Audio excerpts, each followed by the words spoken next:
As we transition from Revelation 21 to 22, we continue to explore the breathtaking vision of the New Jerusalem, a symbol of God's perfect kingdom.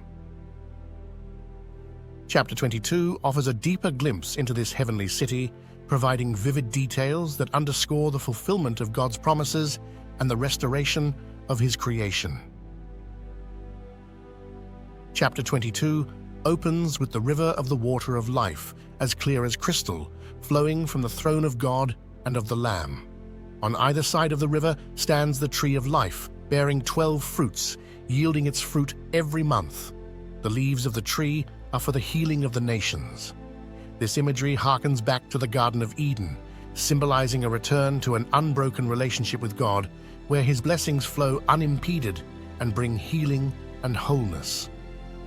In this chapter, the curse of sin is no more.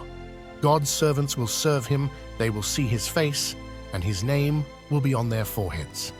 Night will be no more. They will need no light of lamp or sun, for the Lord God will be their light. The reign of God and the Lamb in this city represents the ultimate fulfillment of God's kingdom, a place where His presence is fully realized and His people live in perfect harmony with Him. The chapter also includes a reminder of the imminence of Christ's return. He declares, "Behold, I am coming soon." This promise is a source of hope for believers, urging us to remain faithful and vigilant.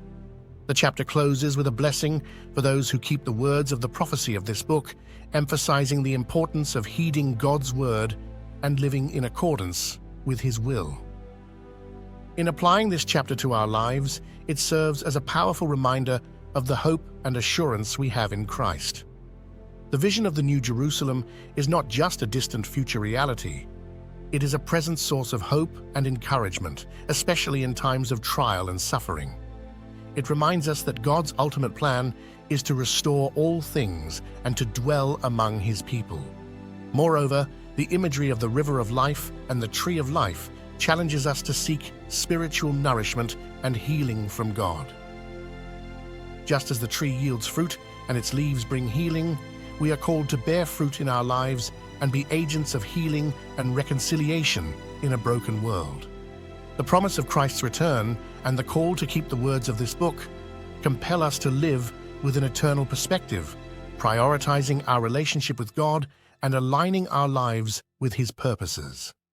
It is an invitation to live in the light of God's future kingdom, cultivating a life of worship, obedience, and anticipation of His coming. Revelation 22 offers a fitting climax to the entire book, encapsulating its themes of hope, restoration, and the fulfillment of God's promises. It invites us to look forward to the day when we will see God face to face and live in His presence forever, encouraging us to live today in the light of that glorious future.